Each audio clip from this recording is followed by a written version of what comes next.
Chapter 1: The Mysterious Succession.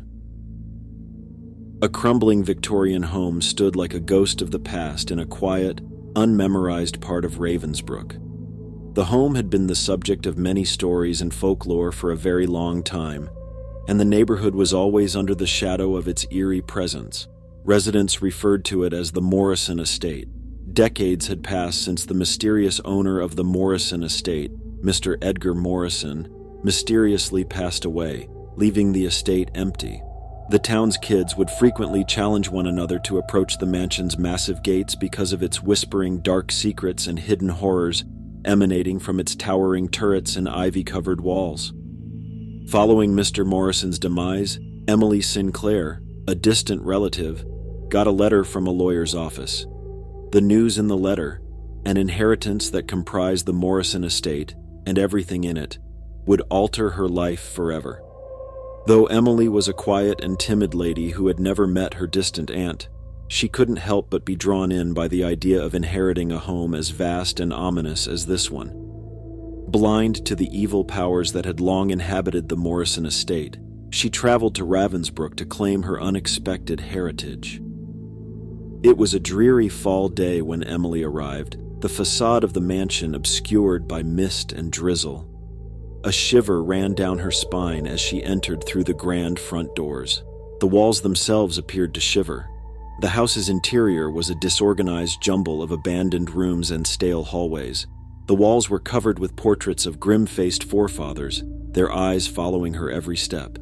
The smell of rotting flesh permeated the air, and Emily's footsteps resounded down the deserted hallways. Emily's first frightening discovery was a life-sized porcelain doll sitting on a dusty velvet armchair in the poorly lit library. With painted lips that twisted into a disturbing grin, its glassy blue eyes appeared to be watching her. Emily walked over to the doll and saw how well-made it was, with perfect porcelain skin and exquisitely designed clothing. Beside it was a little letter that said, "For Emily, from Uncle Edgar." Emily didn't know what to think of the doll, so she chose to keep it as a keepsake from her enigmatic aunt. She had no idea that the evil powers that had haunted the Morrison Estate were far from dead, and that the supernatural would play a terrifying role in her life.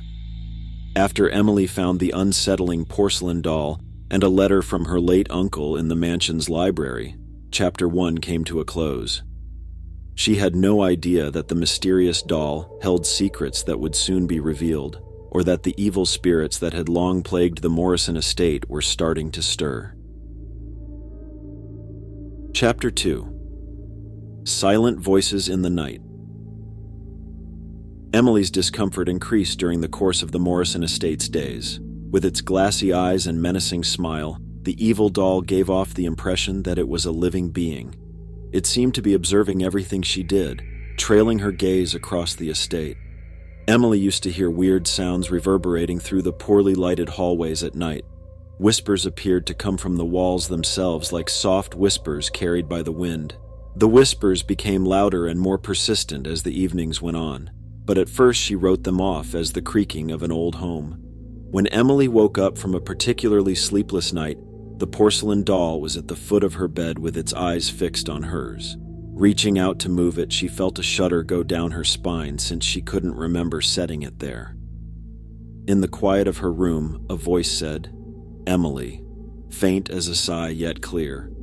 Emily was startled and paused, feeling her heart race in her chest. When she turned to look where the voice was coming from, all she saw were shadows cast by the moon. "Emily," the voice said again, seeming to be pleading with her to pay attention. "Who's in there?" Emily's voice trembled as she stuttered. The space appeared to come to life, with the curtains fluttering, the shadows dancing, and the murmurs building into a sinister chorus. The mansion's walls seemed to be teeming with mysteries just waiting to be revealed. Emily ran from her room down the creaky stairs, trying to put a stop to the unnerving sounds. The library was her first port of call when she discovered the evil doll. With its unnerving smile unwavering, the porcelain figure remained seated on the velvet armchair.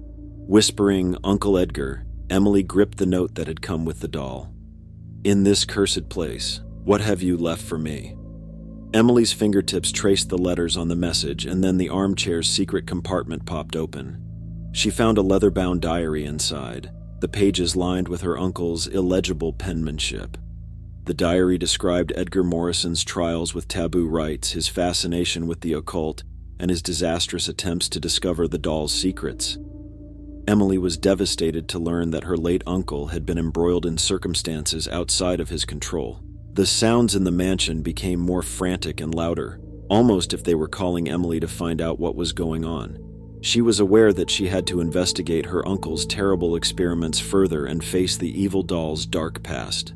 Now that she possessed the notebook, Emily was determined to learn the secrets that had dogged the Morrison estate for many years. She had no idea that the evil forces were intensifying, and that her search for the truth would bring her face to face with the terrifying paranormal. The eerie experience Emily had with the evil doll, the enigmatic murmurs that pervaded the house, and her finding of her uncle's journal, which revealed his fascination with the occult, marked the end of Chapter 2. Emily became further entangled in the evil powers that have dogged her family for many years, as she dug more into the secrets surrounding the Morrison estate. Chapter 3. The Ethereal Disclosures. Emily's nights on the Morrison estate were more and more agitated. The wicked doll's presence appeared to permeate every nook and cranny of the mansion, and whispers resounded through the hallways. Nevertheless, along with her deceased uncle's diary, she was resolute in discovering the reality behind the mysterious doll and the paranormal entities that had afflicted her family. The journal disclosed a dark past, one that began when the Morrison family originally purchased the evil doll in the early 1800s. According to legend, it was made by a crazy doll maker who used illegal rites to instill it with a malevolent soul. Emily discovered the doll's sneaky power when she read more of her uncle's writings. When someone had it, their brains might be manipulated to the point of lunacy and evil crimes. Her uncle's efforts had only made the curse worse, since he had grown fixated on using the doll's power for his own gain. In search of answers, Emily resorted to local folklore and came upon a story of Isabella Blackwood, a lady who had been the first to fall under the evil doll's spell. Ravensbrook's past had been marred by Isabella's spiral into madness and her awful deeds. Through her investigation, Emily found the old family estate of Isabella, which is now weed-filled and deserted. She discovered a picture of Isabella inside, her eyes eerily similar to the evil doll's glassy gaze. The somber reminder that the curse did not just affect the Morrison family was received. The more Emily dug into her inquiry, the louder and more forceful the voices became inside the mansion. She started having vivid, frightening dreams that made it difficult for her to distinguish between the supernatural and reality. When Emily woke up one night, the evil doll was back at the foot of her bed. Its eyes glowed with an otherworldly evil, and Emily could not resist the urge to pick it up.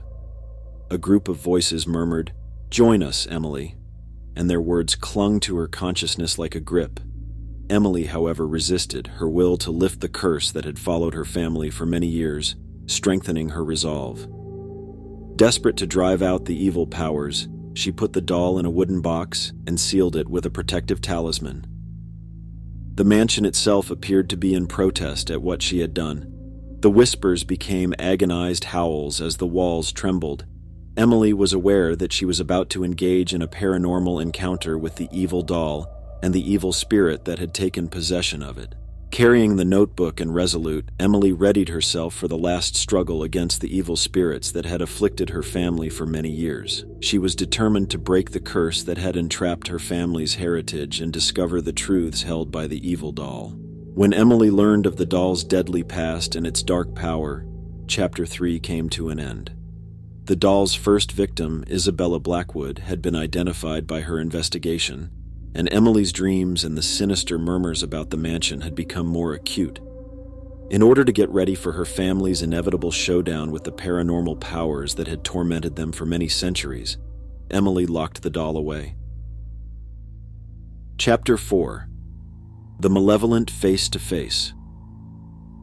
There was a strange stillness about the Morrison estate, almost as if the walls themselves were holding their breath for the approaching conflict. Emily understood that the evil soul within the doll would be difficult to defeat, even if she had imprisoned it in a wooden box. Emily approached the chest with a determined heart and her late uncle's notebook in hand. The mansion's murmurs had become a never-ending chorus of the damned, their voices resonating down the hallways. Emily opened the chest with shaky hands, displaying the evil doll with its glassy eyes and menacing smile. A wave of evil radiated from the doll as she reached for it, making her shrink back. The room was filled with the doll's voice, a chorus of tortured souls. "You can't get away from us, Emily. We are united by the curse itself, our ancestry, our history." Emily inhaled deeply while maintaining a firm hold on the doll. Both her own sanity and the heritage of her family were at stake, she realized. She started reciting an incantation she had found in her uncle's journal, a rite of cleansing and banishment, with a fierce purpose in her eyes. The glassy eyes of the evil doll darkened and its features twisted as the spell filled the room. With a bone-chilling shriek that echoed throughout the mansion, it writhed in her hands.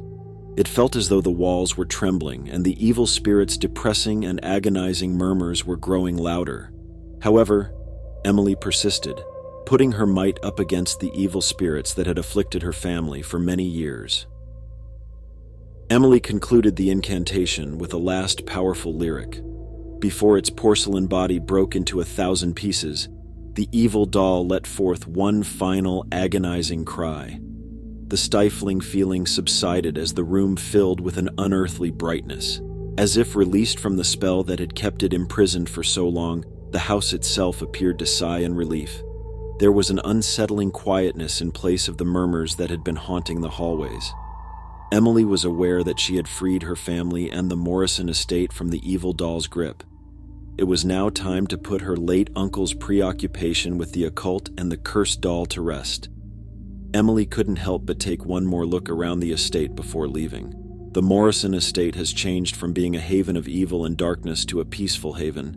Her family's history had been restored and the curse had been lifted.